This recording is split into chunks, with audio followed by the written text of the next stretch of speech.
Welcome back to all of you guys. Welcome another video of MS biology. Hopefully आप लोग ठीक होंगे और आप लोगों की प्रिपरेशन भी काफ़ी अच्छी चल रही होगी सीएसआईआर नेट एग्जामिनेशंस की। आज की इस वीडियो में हम लोग बात करेंगे that is the vulva productions या vulva development in C elegans. So this is one of the most important topic from the developmental biology of CSIR unit.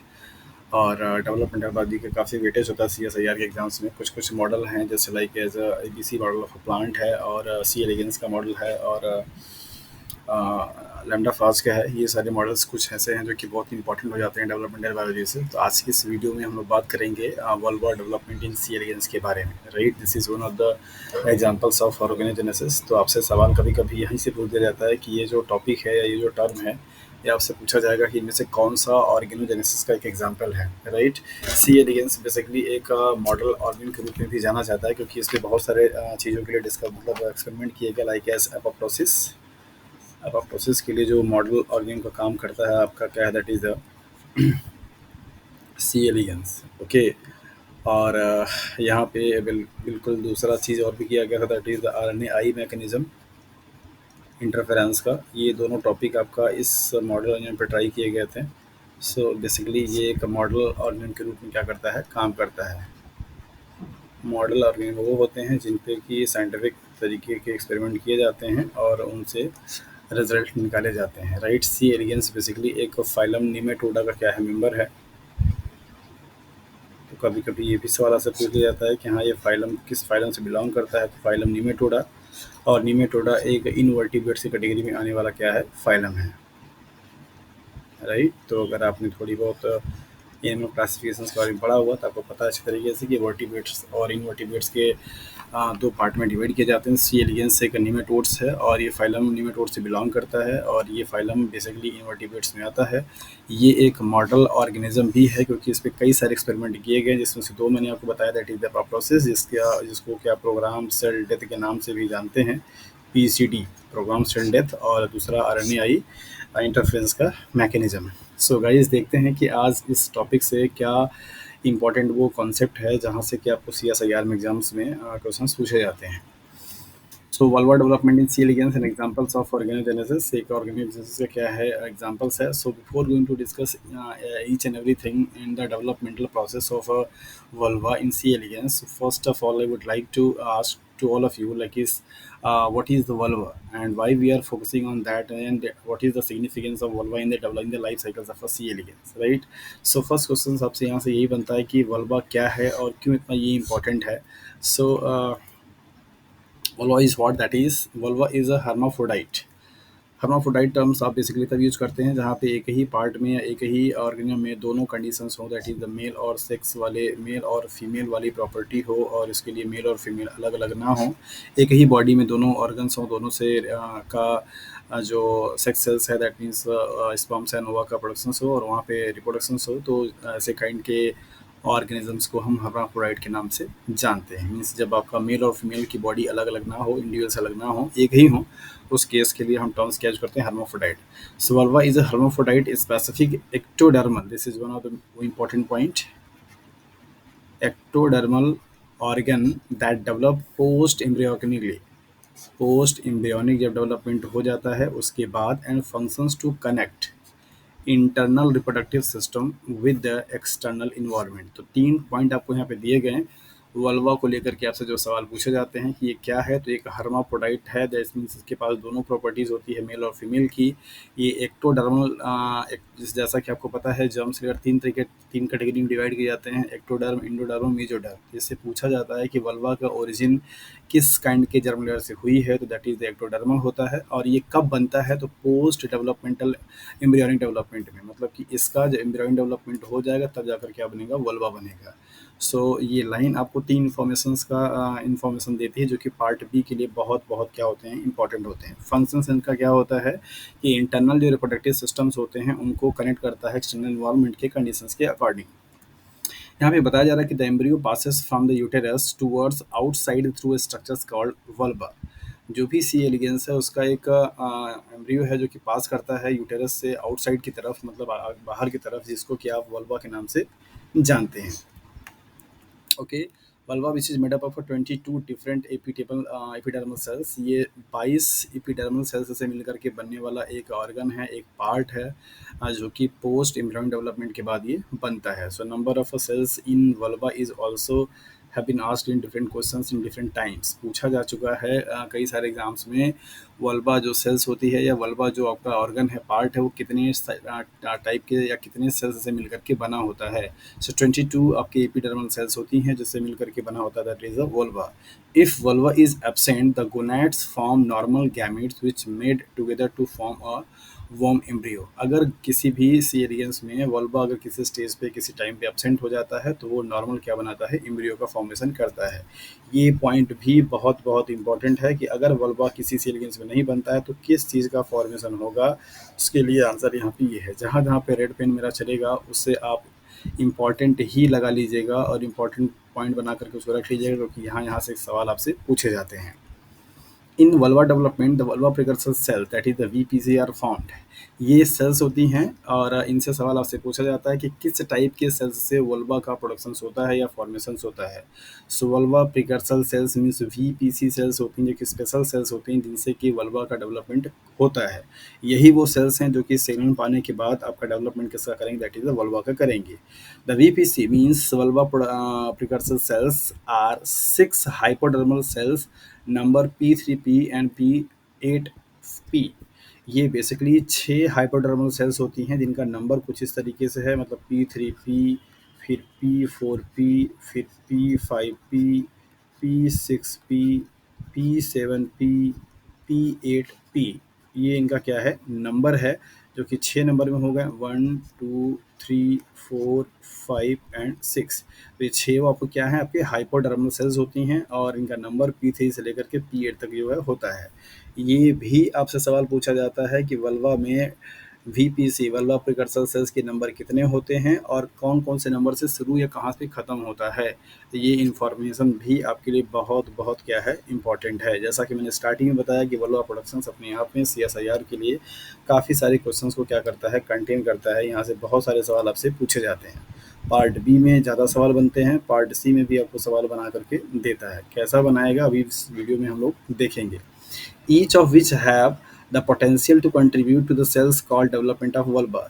जितने भी आपकी ये 6 हाइपोडर्मल सेल्स होते हैं, इन सभी के पास ये पोटेंशियल होती है और ये एबिलिटी होती है कि वल्वा डेवलपमेंट में क्या करते हैं, अपना रोल कंट्रीब्यूट करते हैं, हेल्प करते हैं डायरेक्टली या इनडायरेक्टली वे में। The complete process is being regulated by the anchor cells. ये एक स्पेशल सेल्स होती है जो कि इस वल्वा प्रोडक्शंस के प्रोसेस को क्या करती है, रेगुलेट करती है या कंट्रोल करती है। कह सकते हैं कि यही वो सेल्स होती है जहाँ से कुछ केमिकल मॉलिक्यूल का सिक्रेशंस होता है और वो केमिकल मॉलिक्यूल्स जो वो है, जो कि बेसिकली जाकर के हाइपोडर्मल जो ये 6 आपको सेल्स दिखाई दे रही हैं, इनका नंबर आपको P3 से P8 है, इन पे जाकर के बाइंड करता है और इनके अंदर में फिर कुछ प्रोसेस होना क्या होते हैं, स्टार्ट हो जाते हैं। The anchor cell secretes lin 39 proteins. ये एक प्रोटीन होती है जो कि एंकर सेल से क्या करता है, रिलीज होता है और ये प्रोटीन जा करके जो आपके हाइपोडर्मल सेल्स होती हैं उन पे क्या करेगा, एक्ट करेगा। The lin 39 proteins bind to the receptors of all VPC cells. Means जितने भी आपके एंकर सेल्स होते हैं वो एंकर सेल्स क्या करते हैं, 39 प्रोटीन्स को रिलीज करते हैं और ये 39 proteins as a signal molecule काम करता है। इन सिग्नल मॉलिक्यूल्स के लिए रिसेप्टर्स कहाँ पाए जाते हैं, वीपीसी सेल्स पे, मीन्स वल्वा प्रिकर्सर सेल्स से पाए जाते हैं। जा करके वो क्या करता है, बाइंड करता है और बाइंड करने के बाद वो क्या करेगा, this causes them to form an equivalent group. और इसकी वजह से वो बेसिकली क्या करता है कि इक्विवेलेंट ग्रुप बनाने के लिए क्या करता है, इंटीग्रेशंस देता है और वहाँ पे इक्विवेलेंट ग्रुप का क्या होता है, फॉर्मेशन होता है। कब, जब लिन 39 प्रोटीन्स क्या करेगा, बाइंड करता है VPC means vulva precursor cells से, तो उस टाइम पे ऐसा प्रोसेस ये होता है।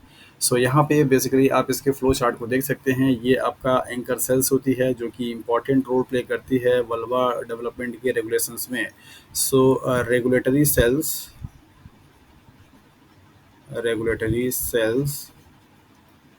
इन वल्वा डेवलपमेंट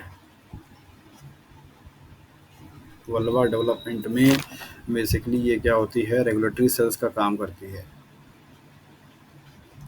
ओके, सो एंकर सेल्स क्या करेगा, सिक्रीट आउट करेगा लीन 39 प्रोटीन्स को, और ये लीन 39 प्रोटीन्स क्या करता है, एक्ट करता है जितने भी आपके प्रिकर्सर सेल्स होते हैं। तो छः मैंने आपको बताए थे, छः आपके हाइपोडर्मल सेल्स होंगे, दैट इज़ 1 2 3 4 5 6। और इनका नंबरिंग कहाँ से, P3 से लेकर के P8 तक के लिए। P6 जो सेल्स होती है वो एज अ सेंट्रल सेल्स का क्या करती है, काम करती है। अनदर वेरी इंपॉर्टेंट पॉइंट कि यहाँ पर आपसे पूछा जाता है कि जो भी हाइपोडर्मल सेल्स होती हैं उनमें से कौन सी सेल्स एक्ट करेगी एज अ सेंट्रल सेल्स। इस सेंट्रल सेल्स के लेफ्ट एंड राइट में पाए जाने वाले सेल्स को हम सेकेंडरी लेटरल सेल्स के नाम से जानते हैं, सेकेंडरी लेटरल सेल्स। इसके सराउंडिंग पाए जाने वाले सेल्स को टर्सरी हाइपोडर्मल सेल्स के नाम से जाना जाता है। तो ये पाँच छः जो आपके सेल्स हैं दैट इज़ हाइपोडर्मल सेल्स, उन हाइपोडर्मल सेल्स को रोल के अकॉर्डिंग क्या किया गया, डिवाइड किया गया और इनको नाम दिया गया। जिस सेल्स पे डायरेक्टली ये लिन 39 प्रोटीन्स क्या करती है, बाइंड करती है, उस प्रोटीन को और उस सेल्स को बेसिकली आप central cells and primary cells के नाम से जानते हैं। इसके जस्ट लेफ्ट एंड राइट वाली जो सेल्स होती है उसे लेटरल और सेकेंडरी सेल्स के नाम से जानते हैं। लेटरल के जो और ज़्यादा सराउंडिंग में होगा उसको बेसिकली आप हाइपोडर्मल एंड टर्सरी सेल्स के नाम से जानते हैं, राइट। तो ये छः आपके यहाँ पे सेल्स हैं, और इन छः सेल्स से देखिए आपके वल्वा डेवलपमेंट में ये वाले तीन सेल्स क्या कर रहे हैं, इन्वॉल्व हो रहे हैं। एक इधर का आपका लेटरल, एक इधर का आपका लेटरल, राइट। इस लेटरल से 7 सेल, इस लेटरल से 7 सेल्स, और इससे प्राइमरी सेंट्रल वाले से 8, ये टोटल 7 8 7 मिला करके टोटल 22 एपिडर्मल सेल्स का क्या करते हैं, फॉर्मेशन करते हैं, जो कि वल्वा क्या करती है, बनाती है। सो वेरी इंपॉर्टेंट पॉइंट यहाँ पे क्या है, वल्वा के स्ट्रक्चर में 22 जो सेल्स आपके पार्टिसिपेट कर रहे हैं उनके ओरिजिनेटर मीन्स प्रिकर्सर कौन कौन से होते हैं। तो ध्यान दीजिएगा, P6P आपका कितना बनाएगा, 8 सेल्स बनाएगा। P5P कितना बनाएगा, 7 सेल्स बनाएगा। P7P क्या बनाएगा, दैट इज 7 सेल्स बनाएगा। सो इन टोटल सेल्स को मिला करके आपका बनता कितना है, दैट इज 22 सेल्स, और 22 सेल्स से मिल करके आपका क्या बनेगा, दैट इज द वल्वा, जो कि आपका एक स्ट्रक्चर है। ओके,